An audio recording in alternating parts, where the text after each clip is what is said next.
Hallelujah. Odofo Nyankopon show okwan sonko bi so. Onyankopon we bie kwan di ama ye wa ma de pa achi yen. Yese Awurade ye da wase. Sanse wo ne edi ne yie. Na Awurade ne wa ye afa ye ho ne wa ka afa ye ho no. Awurade ye njai no ejeje mu da enda asenka wudin kronkron no. Odomfo enenso yese aye ye nka wudin enkanfo eye wodia.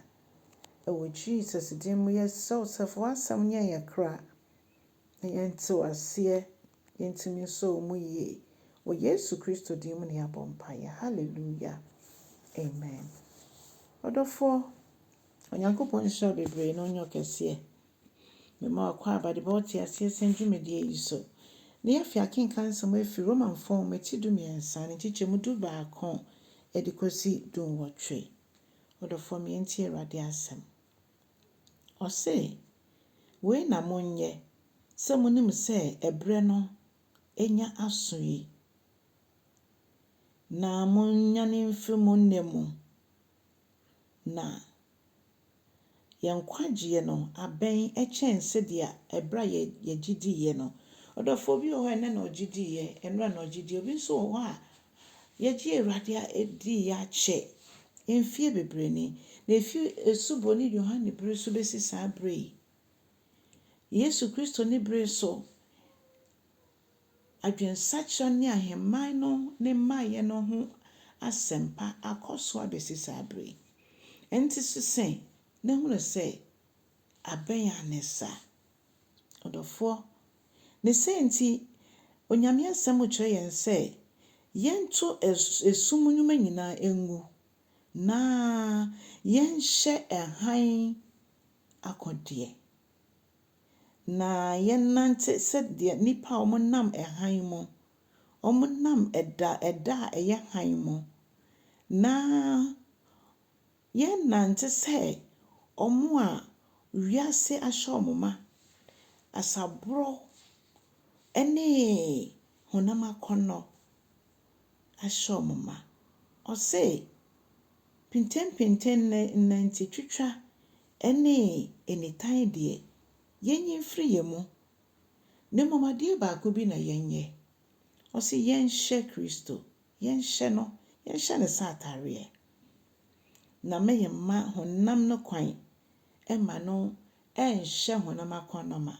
adofonom ene ye hwe wotwa wani bebi bia wani kosi bibia wo mpese obehu so emponyame fie ntaresha hodo a chese wohwa eya asefem obi betimi akwa asori ne wakwa akohwe ase wa asori adentia efise obi atare ohyebi etimi atwena akohonemo.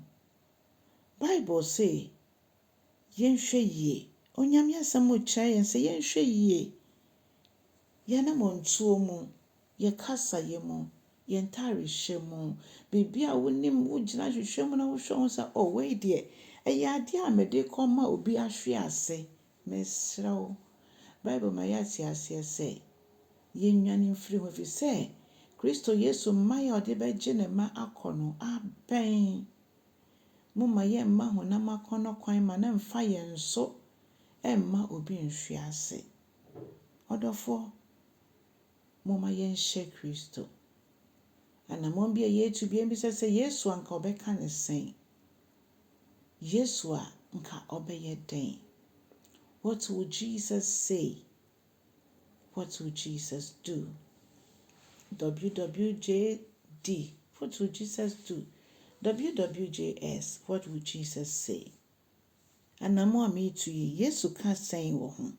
Enkomo ami di na oka wo ho. Entokoya mepese mekoma de yi. Yesu nka obeye nden. Adofonom moma yenhye Kristo. Na maye makwan ma honamunyuma embehye honamakonoma ewo yemu. Emampenufo emfa obuo emu omo ho se de beya emofra betimi ebuo omo. Emofra nso emfa obuo na enidie mampenufo. Na nyame asafo mu enye hwehwehwam na yennante se enhan ema. Yɛnkae sɛ Bible sɛ anka no na yɛ yɛsum na sɛ sɛ yɛyɛ hann Awurade mu. Nti ɛtwa sɛ yɛnante sɛ hann ɛma. Ɔdɔfo asɛm yɛ wo daa bɔ mmɔden na kyɛ asɛm yi. Na fa anidasoɔ ne nkuranhyɛ ma obi. Na watumi agyina ne nan so. Bible sɛ yɛyɛ ne sɛ ogyina hɔ no ɔnhwɛ ne yie na wanhwe ase. Momma yɛmmoaboa yɛn ho. Yɛntumi ntentim wɔ Kristo mu. Wankyɛ na ɔsane n'ani onyam mu a yɛn mu biara anyɛ ɔyeraba. Wonya subscribe nso abɔ mmɔden na yɛ no saa. Onyame nhyira wo wɔ Yesu din mu. Amen.